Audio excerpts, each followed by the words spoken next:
Graph exploring is one of the key features of Graphlytic. Let's start with a full-text search to add a few elements. Additional filtering conditions can be combined with the full-text search to find exactly what you want.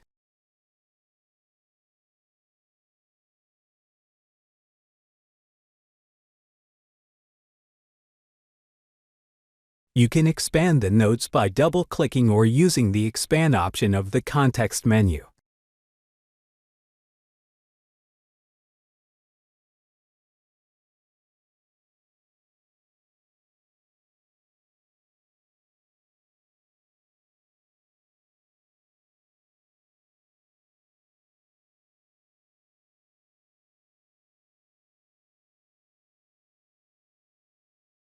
The advanced filtering options allow detailed filtering of the results before any data is loaded from the Graph database.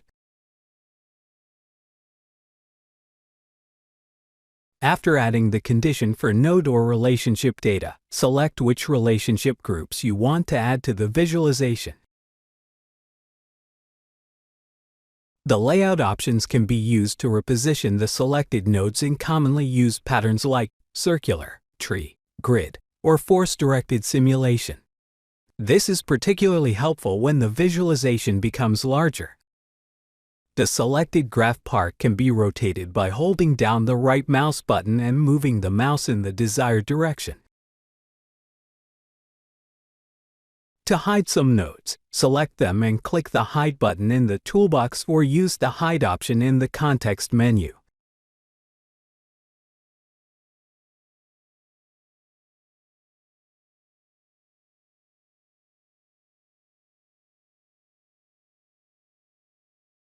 Frequency charts in the Statistics panel are a powerful way to select elements based on their data. Clicking on any property value will select or unselect all elements with that value. It also works the other way around. Selecting part of the graph will select appropriate frequency chart parts.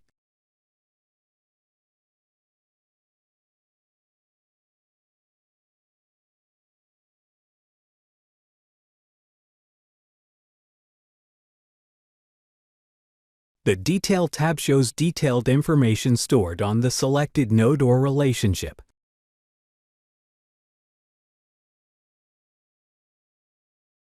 If you want to select elements based on their relationships, use the selection buttons.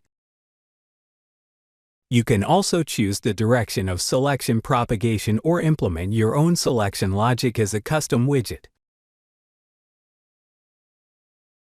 Select two nodes in the visualization and click the shortest path button in the toolbox to search for connections between nodes. Filtering options can improve the algorithm's performance.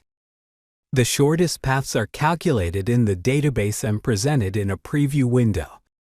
After confirmation, new nodes and relationships are added to the visualization, and the chosen paths are selected.